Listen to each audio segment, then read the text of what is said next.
মোটামুটি আলোচনার বিষয়। এই দুই বিষয়কে কেন্দ্র করে নতুন কোন রাজনৈতিক সংকট সৃষ্টি হতে যাচ্ছে কিনা সেই বিষয়ে আমরা আলোচনা করব। এই বিষয়ে আলোচনার জন্য আমাদের সঙ্গে যুক্ত রয়েছেন সিনিয়র সাংবাদিক M A Aziz. M A Aziz, আপনাকে স্বাগত জানাচ্ছি আমাদের অনুষ্ঠানে। আম, আমি আপনাকে যদি কোনো ধন্যবাদ। আমি যদি কোনো ভূমিকা ছাড়াই আপনার কাছে জানতে চাই, বিশেষ করে জুলাই ঘোষণাপত্র, এটা নিয়ে একটু আমরা আলোচনা করি প্রথমে। সেটি সাংবিধানিক স্বীকৃতি চাইছে এনসিপি, জাতীয় নাগরিক পার্টি। বিএনপি বলছে কোনো সাংবিধানিক স্বীকৃতি প্রয়োজন নেই, এটি সংবিধানের চতুর্থ তফসিলে সংযুক্ত হতে পারে। আসলে এইটিকে কেন্দ্র করে কি নতুন কোনো রাজনৈতিক সংকট সৃষ্টি হতে যাচ্ছে? সরকারের পক্ষ থেকে বলা হয়েছে যে আগামী 5 আগস্ট আহ শেখ হাসিনা সরকারের পতনের বর্ষপূর্তিতে এইটি ঘোষণা করা হবে সব রাজনৈতিক দলের প্রতিনিধির উপস্থিতিতে। কিন্তু সব রাজনৈতিক দল এখন এই বিষয়ে একমত হয়েছে কিনা আমরা নিশ্চিত নই। আপনি কতটুকু জানেন বা আপনার প্রতিক্রিয়া? ধন্যবাদ আপনাকে। এখন সবাই একমত হয়েছে যে জুলাই ঘোষণাপত্র যেটা, সেটা যদি আপনার সংস্কারে একমত হয়, হ্যাঁ, জি। ঘোষণাপত্রে, তাহলে তারা সংবিধানে এটা সাংবিধানিক স্বীকৃতি দিতে রাজি। তবে শর্ত হলো যে সংবিধানের আপনার আহ, রাষ্ট্রীয় স্বীকৃতির ব্যাপারে তারা একমত, কিন্তু সংবিধানের চতুর্থ তফসিলে রাখা যাবে, সংবিধানের প্রস্তাবনায় এটা রাখা যাবে না। জি। প্রস্তাবনা মানে একদম সংবিধানের মূল জায়গা, সেখানে রাখা যাবে না। এটা একটা ঘটনা ঘটেছে, তার একটা বিবৃতি থাকা যাবে। তো সেখানে যেটা যতটুকু জানা গেছে, ধরেন একটি পত্রিকায় রিপোর্ট এসেছে, কিছু কিছু বিষয় উল্লেখ করা হয়েছে সেখানে, 71 থেকে শুরু করে 90, এটাকেও স্বীকার করা হয়েছে আংশিক, পুরোপুরি না। কিন্তু আমার বক্তব্য হচ্ছে যে এই ঘোষণাপত্র, এখানে যেটা আবার জুলাই সনদ আছে, আর একটা সনদ, এটা ইন্টারলিঙ্ক। সনদটা হচ্ছে মরিয়া সনদে তারা বলতে চায় সনদকে সাংবিধানিক অর্থাৎ সংবিধানে যুক্ত করতে হবে এবং এটাকে ইন্ডিপেন্ডেন্ট দিতে হবে। কারণ নইলে বলা হবে যে এই অন্তর্বর্তীকালীন সরকার এবং ছাত্ররা যারা আন্দোলন করেছে তারা রাষ্ট্রদ্রোহের কাজ করেছে, সুতরাং তাদের এটার বিচার করা যাবে না, তাদের এটা ইন্ডিপেন্ডেন্ট দিতে হবে। আমার প্রশ্ন হচ্ছে যে সংবিধানে ঢুকলেই তো আর এটা ইয়ে হয় না। ধরেন আমি বলি, কর্নেল রশিদ ফারুক, তারা যে জি। গণঅভ্যুত্থানটা, যে বঙ্গবন্ধু পরিবারে যে হত্যা করেছিল, সেটা কিন্তু খন্দকার মোস্তাক কিন্তু ইন্ডিপেন্ডেন্ট দিয়েছিল।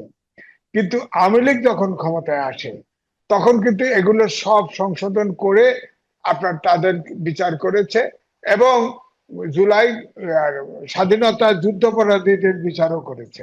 সুতরাং এখন ধরেন আওয়ামী লীগ যদি 5 বছর হোক, 10 বছর পরে হোক, এদেশে যদি ফেরে, তাহলে ওই সংবিধানের লেখে তো কোনো লাভ হবে না। ধরেন ফ্রিডম ঠিক। Party, colonel Rashid Farooq freedom party করেছিল এবং তাদের কি দাপট ছিল, খেয়াল করে দেখেন। পার্টি জি। যত ছোটই হোক না কেন, দাপট ছিল। তাদের হুম একটা হুম। পত্রিকা ছিল আপনার দৈনিক মিল্লাত, সেটাও সার্কুলেশন পেয়েছিল কিন্তু সর্বোচ্চ। কিন্তু কোনোটাই এখন নাই, কোনোটাই কোনো কিছু অংশ বিশেষ নাই। সুতরাং আমার বক্তব্য হচ্ছে এখানেই আমার সমাধানের পথ আমার কাছে মনে হয় রাজনীতিকে রাজনীতি দিয়ে মোকাবেলা করা। আপনি খেয়াল করে দেখেন, 17 বছর আপনার 111 সরকার সহ 17 বছর এই বিএনপি সহ বিরোধী দলের উপরে যে দমন পীড়ন, নির্যাতন, কেস কানেকশন, গুম খুন, আয়নাঘর চলেছে, কিন্তু একটি নেতা কর্মীও কিন্তু দল বদল করে নেই। ঠিক আওয়ামী লীগের এই যে পালিয়ে গেছে নেতৃত্ব, শেখ হাসিনা সহ, আপনি গ্রামে গঞ্জে খবর নেন, অনেকে হয়তো আত্মরক্ষার চেষ্টা করতেছে, কিন্তু কেউ কিন্তু দল বদল করে নেই। অর্থাৎ আওয়ামী লীগ হুম। যে সমর্থক বেজ আছে, এটা বাংলাদেশের মাটি ওভাবেই থাকবে, 5 বছর হোক 10 বছর। বিএনপি যদি 17 বছর থাকতে পারে, এরাও নাহলে 17 বছর থাকবে, তারপরে তো হুম। বিচার হবে। তো এই জন্যই বলছি এটার সমাধান না। সমাধান হচ্ছে আপনার এনএসএফ এর মতো আচরণ করলে জি। কিন্তু কোনো আইন বা ইন্ডিপেন্ডেন্ট অধ্যাদেশ করে বা আইন করে কোনো লাভ হবে না। আর দুই হলো যে আপনি যখন ইন্ডিপেন্ডেন্ট অধ্যাদেশ জারি করবেন, তখন তো এটা ফাইনালি সংসদে আপনাকে পাস করতে হবে। সংসদে, এক্স্যাক্টলি। হ্যাঁ, তো সংসদে তো সামনে নির্বাচন হবে, নির্বাচনে যাইতে হবে। তো নির্বাচনে গিয়ে কোন দল ক্ষমতায় আসে তারা এটা যদি সংবিধানে যুক্ত করে, অর্থাৎ পার্লামেন্টের মেজরিটি ভোটে যদি যুক্ত হয়, তাহলে তো আপনি ইন্ডিপেন্ডেন্ট হবে। কিন্তু ইন্ডিপেন্ডেন্টলি দেওয়া এটা কোনো বাঁচার, তারা বলেছে যে এই যদি এই অন্তর্বর্তীকালীন সরকার এবং যে ছাত্ররা, তখন যে বৈষম্য বিরোধী ছাত্ররা ছিল, তাদেরকে রাষ্ট্রদ্রোহ মামলায় তাদের বিচার করা হবে যদি এই সনদ স্বীকৃতি সাংবিধানিক স্বীকৃতি না দেওয়া হয়। তা আমার বক্তব্য হচ্ছে এই সরকার তো এটা প্রজ্ঞাপন জারি করাও সঠিক হবে না, কারণ এই সরকার আপনার এই সংবিধান অনুযায়ী ওত নিয়েছে এবং এই সংবিধানের 106 অনুচ্ছেদ অনুযায়ী সুপ্রিম কোর্টের মতামত নিয়েছে। অর্থাৎ এই সরকার কিন্তু সাংবিধানিক সরকার। হ্যাঁ, হয়তো যদিও অন্তর্বর্তীকালীন সরকার নামে সংবিধানে কিছু নাই, কিন্তু সংবিধানের যে সংস্কার করতেছে এটাই তো তাদের ম্যান্ডেট নাই, কারণ এটা তো সাংবিধানিক সরকার। যাই হোক, তারপরেও আমি বলবো যে সেনানিবাসে আশ্রয় নেওয়া ছিল 626 জন, পরে তো আপনার লিস্ট বার হয়, লিস্ট বেরোলে দেখা যায় সুপ্রিম কোর্টের প্রধান বিচারপতি এবং এবং অ্যাপিলেট ডিভিশনের বিচারপতির নাম বেরোয়েছে, তারাও সেনানিবাসে ছিল। তবু আমরা সেটা ধরতে গেলাম না, কারণ আমাদের রাষ্ট্রপতি তো বলেছেন যে শেখ হাসিনা পদত্যাগ করেছেন, আমার কাছে সে পালিয়ে গেছেন, এবং তিনি বলেছেন যে 106 অনুচ্ছেদে অন্তর্বর্তীকালীন সরকারকে রাষ্ট্র চালানোর বৈধতা দিয়েছে। আমরা এটা বিশ্বাস করি। আবার তিনিও তো মন্তব্য করেছেন তার কাছে কোনো পদত্যাগ পত্র নেই শেখ হাসিনার। সেটা সেটা পরে বলছে আমরা পদত্যাগ পত্র নেই, আমরা সেই ভ্যাকুয়াম তৈরি করতে চাই না। আমার কথা হচ্ছে যে জায়গায় আছে যে বঙ্গভবনে এই বর্তমান সংবিধানকে সমুন্নত রাখার জন্য ওত নিয়েছে, তারা পরতে পরতে এই ওত ভঙ্গ করেছে। সংবিধানের সংস্কার করা মানেই হচ্ছে ওত ভঙ্গ হওয়া। তো ওইটা যদি আপনি ধরতে চান, এই সরকার তো ওত ভঙ্গ করে ফেলাইছে, অন্তর্বর্তীকালীন সরকারের তো ওত নাই, ওত ভঙ্গ করে ফেলছে। সংস্কার কমিশন করতেছে না, সংবিধানের সংস্কার করতেছে না, করলে তো তাদের ওত ভঙ্গ হচ্ছে, অর্থাৎ সরকার নাই। তো ওইটা যদি ধরতে চান, ওত ভঙ্গ হলে তো সরকার থাকে না। যাই হোক, তারপরে আমি বলবো যে জুলাই সনদ এবং জুলাই ঘোষণাপত্র, আপনার জুলাই সনদে যেগুলো আছে, ধরেন মোটামুটি ভাবে 5টা জায়গায় একমত এখনো হয় নাই। প্রধান বিচারপতি কি সিস্টেমে হবে, তিনি কি চিফ অ্যাডভাইজার হবেন কিনা, ওটা তো জুলাই সনদে কথা বলছেন আপনি, যে 5টা বিষয়ে, গুরুত্বপূর্ণ 5টা বিষয়ে ঐকমত্য প্রতিষ্ঠা হয়নি। আমি একটু জুলাই ঘোষণাপত্র আগে শেষ করিনি, আমি জুলাই সনদের দিকে আসছি। তাহলে জুলাই ঘোষণাপত্র সরকারের পক্ষ থেকে বলা হচ্ছে যে জনসম্মুখে মানিক মিয়া এভিনিউতে অনুষ্ঠান করে সব রাজনৈতিক দলের প্রতিনিধির উপস্থিতিতে জুলাই ঘোষণাপত্র ঘোষণা করা হবে। বিএনপি এরই মধ্যে আপত্তি দিয়ে রেখেছে, এরা মানছে না। জাতীয় নাগরিক পার্টি কিংবা জামাতে ইসলামী এখন পর্যন্ত চুপ রয়েছে। তাহলে এটিকে কেন্দ্র করে কি নতুন কোন রাজনৈতিক সংকট সৃষ্টি হতে যাচ্ছে? আপনার কোন ধরনের আশঙ্কা রয়েছে, নাকি মনে হয় যে না, সব ঠিক হয়ে যাবে, যেহেতু সরকার এখনো বলেনি যে কারা জানে, কারা এর সাথে জড়িত বা কারা উপস্থিত থাকবে? না, এনসিপি তো খুব স্ট্রিক্ট, তারা জুলাই ঘোষণাপত্র এবং ইন্ডিপেন্ডেন্টি না দিলে তারা এই সনদে স্বাক্ষর করবে না, তারা নিজেরা ঘোষণা করবে। ঘোষণা করলে তো এনসিপির হবে ঘোষণা, এটা তো সার্বজনীন হবে না। এবং তারা এটাকে সাংবিধানিক বৈধতা দিতে বলেছে সংবিধানে, এবং তারা এটা যদি সংবিধানে যুক্ত করতে না পারে তাহলে তারা রাষ্ট্রদ্রোহী হিসেবে বিচার হতে পারে। এটা হলো তাদের আশঙ্কা, তাদের নিরাপত্তার জন্য এটা করতে চাচ্ছে। সেখানে তো সবাই একমত হবে তা না। আপনি বলেন তো দেখি, কোথায় ঘোষণাপত্রে ইন্ডিপেন্ডেন্টি দেওয়া হয়েছে? একমাত্র ফ্রিডম পার্টির লোকদেরকে দেওয়া ছাড়া। 52 সালে ইন্ডিপেন্ডেন্টি হয়েছে, 71 সালে ইন্ডিপেন্ডেন্টি হয়েছে, আপনার 90-এ ইন্ডিপেন্ডেন্টি হয়েছে, যত আছে সব কোথাও তো ইন্ডিপেন্ডেন্টি দেওয়া হয়নি। একমাত্র এই 15ই আগস্টের হত্যাকাণ্ডের জন্য যারা ঘটিয়েছিল তারা স্বীকার করেছে এবং তাদের জন্য ইন্ডিপেন্ডেন্টি দেওয়া হয়েছিল। সেটা আওয়ামী লীগ সরকার এসে এটা চেঞ্জ করে কার্যকরী করে দিচ্ছে, ফাঁসি টাসি যা দেওয়া দিয়ে দিচ্ছে। তো আমার বক্তব্য হচ্ছে যে এটা গণঅভ্যুত্থান হয়েছে, গণঅভ্যুত্থানে তো তারা সামনের কাতারে যারা নামও আসছে, যে অমক অমককে, এটা আমি পত্রিকায় দেখলাম যে তারা খুব আতঙ্কিত হলে আপনারা তো অনেকেই তো ফৌজদারি আদালতেও জড়িত। ধরেন ইন্ডিপেন্ডেন্টি হলো না, দেওয়া হলো, ইনডিভিউটির কারণে বিচার হলো না। আপনি কি ফৌজদারি অপরাধের ঊর্ধ্বে নাকি দেশে? আপনাদের নামে তো নানান কেলেঙ্কারি বেরোচ্ছে, নানান সমস্যা বেরোচ্ছে, এগুলোর বিচার হবে না? অন্য সরকার ক্ষমতা আসলে তো তারা বিচার করতে হবে, অভিযোগ আসলে বিচার করবে না? আপনার যদি কেউ শত কোটি টাকার মালিক হয়, হাজার কোটি টাকার মালিক হয়ে থাকেন, তারপরে ধরেন এই যে সেক্সুয়াল স্ক্যান্ডেল থেকে শুরু করে অনেক কিছুই তো হচ্ছে। এই যে গুলশানে 4 জনকে রিমান্ডে নিলেন, ধরা পড়লো, এগুলোর বিচার হবে না? এটা তো ফৌজদারি ক্রাইম। ফৌজদারি ক্রাইমই তো। আপনার বক্তব্য, আমার বক্তব্য হচ্ছে আপনারা কোন, এই ছাত্রদের উপরে মানুষের প্রত্যাশা অপরিসীম ছিল। 54 বছর দেশটাতে যে স্বাধীনতা যুদ্ধেও আমরা যেটা প্রত্যাশা করেছি, মানবিক বাংলাদেশ, গণতন্ত্র, আইনের শাসন, সুশাসন, ঠিক ফ্যাসিবাদী বিলোপ লাস্টের যে 1 দফা, সেটাও কিন্তু এই ধরনেরই আকাঙ্ক্ষা। তো ওনারা ইতিমধ্যেই আপনি দেখেন 52 সাল থেকে শুরু করে 24 সাল পর্যন্ত সব আন্দোলনের ছাত্ররা নেতৃত্ব দিয়েছে। হ্যাঁ, এবং এবং এই ছাত্ররা কিন্তু, নেতারা কোনোদিন এত বিতর্কিতও হয় নাই, সরকারের অংশীদারও হয়নি। পরে তারা অনেকেই ছাত্ররা জাতীয় সবচেয়ে বড় রাজনীতি। এক্সাম্পল হচ্ছে 90-এর গণ অভ্যুত্থান, সেটিও তো একটি অভ্যুত্থান, এটিও 24-এরটাও অভ্যুত্থান, 90-এরটাও অভ্যুত্থান, সেটির তো কোনো হ্যাঁ, রাষ্ট্রীয় স্বীকৃতি প্রয়োজন পড়েনি। এখানে তারা বলতে চাইছে যে যেহেতু শেখ হাসিনাকে যে ভয় পাচ্ছে, যে তাকে খেদিয়ে তারা তাড়িয়ে দিয়েছে, তারা সে পালায় গেছে, সুতরাং সে যদি ফিট ফেরে তাহলে তো কঠিন ভাবে বিচার করবে। এই ডরে তারা এটাকে ইন্ডিপেন্ডেন্ট চায় এবং তারা সংবিধানে যুক্ত করতে চায়। আমি এইটাই তো বলছি, 90-এর গণ আন্দোলনে 3 জোটের রূপরেখা ছিল, বাস্তবায়ন হয়েছে? হয় নাই তো। কিভাবে দেশ চলবে, কিভাবে রাজনৈতিক নেতারা ব্যবহার করবে, সবই তো ছিল।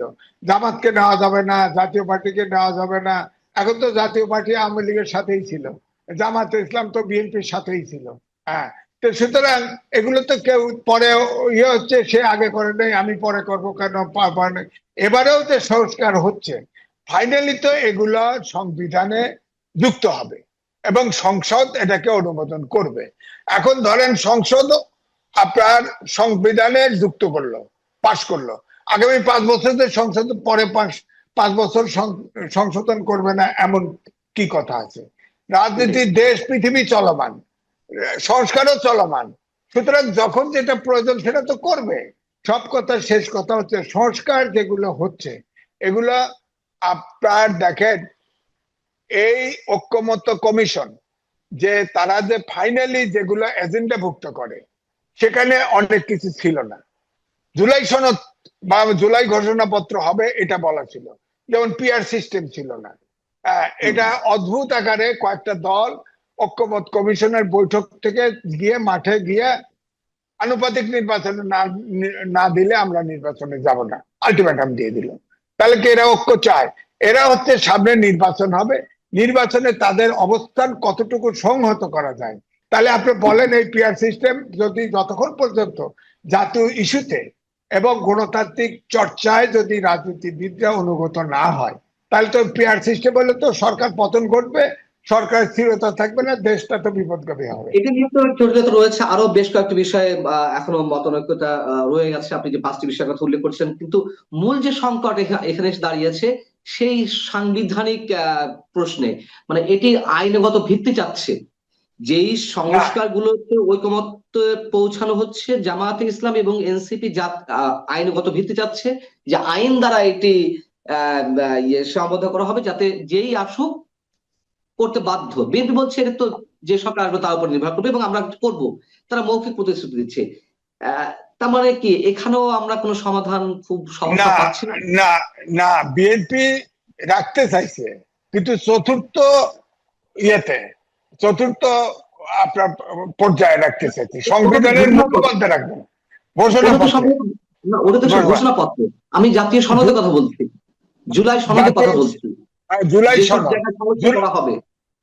জুলাই সনদে যেটা অলরেডি ড্রাফট করে পাঠানো হয়েছিল সব দলকে, সেখানে বিএনপি বলছিল, আমার কাছেও একটা কপি আসছিল, দেখছিলাম যে সেটা ইনোসেন্ট, সমস্যা নেই। বিএনপি সেটাতে এগ্রি করেছিল, যেটা মানতে আপত্তি নেই। এখন আবার জুলাই সনদে প্যাঁচ লাগাচ্ছে, এটা দিতে হবে, এটা করতে হবে, ওটা করতে হবে, এখন তো প্যাঁচ লাগছে। এখন জুলাই সনদে আপনি যখন মিটি মিটি করে 71 দেখাবেন, আর 74-24-কে বড় করে দেখাবেন। আর পৃথিবীর ভিতরে একটা জাতি ভাষার জন্য জীবন দিছে, সেটারও কোনো উল্লেখ থাকবে না। 47 সাল নিয়ে আসবেন টেনে, যে 47 সালে আমি ঘোরতর বিরুদ্ধে, যে জিন্নাত সে তার অংশ বুঝে নিয়ে গেছে, হুম আমরা হুম আমরা আমরা ক্ষতিগ্রস্ত হয়েছি। ওটা তো যুদ্ধ ছিল না, অভ্যুত্থানও ছিল না, ওটা বৈঠকে বসে সমাধান হয়েছে। 47 সাল তো আমাদের কোনো ইতিহাসের অংশ না এখন।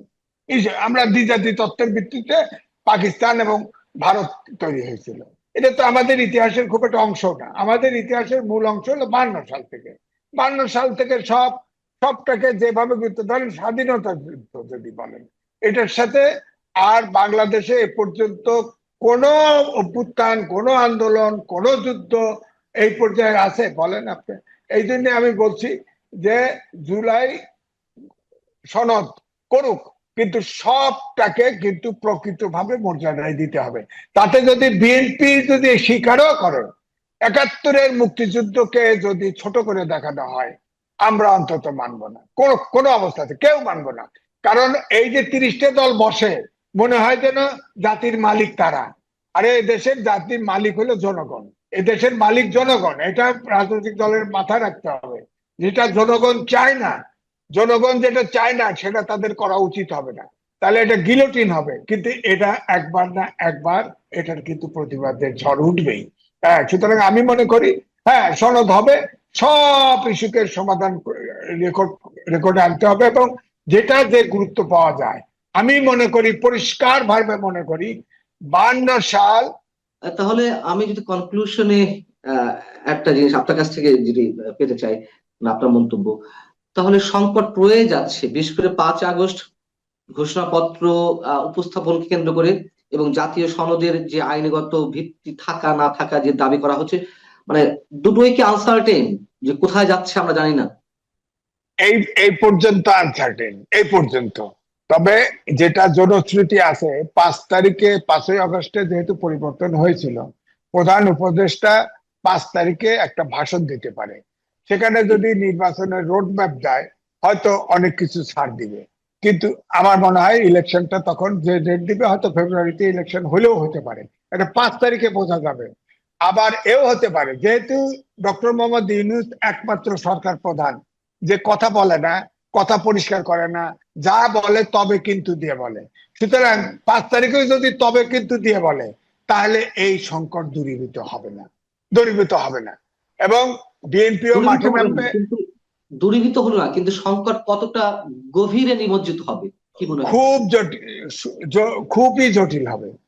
তখন বিএনপি এবং সমমনা দলগুলো মাঠে নামবে, এবং তখন দেশটা কোন জায়গায় যা দাঁড়াবে, কোন জায়গায় লঙ্গর গড়বে, এটা আমার কনক্লুশন। তাহলে আমাকে অ্যাস্ট্রোলজার হতে হবে। ডক্টর মোহাম্মদ ইউনূস যদি বিদায়ের, আমার মনে হয় বিদায়ের এটি উপযুক্ত সময়, যদি উনি শান্তিপূর্ণভাবে বিদায় নিতে চান, সম্মান বাঁচিয়ে বিদায় নিতে চান, তিনি আন্তর্জাতিক খ্যাতি সম্পন্ন, এই 5 তারিখেই তিনি ইলেকশনের ঘোষণা দিয়ে দিবেন। আর না হলে তিনিও কিন্তু সম্মান নিয়ে যেতে পারবেন বলে মনে হয় না, এবং এই দেশও গভীর সংকটে পড়বে, এটা আমার ধারণা।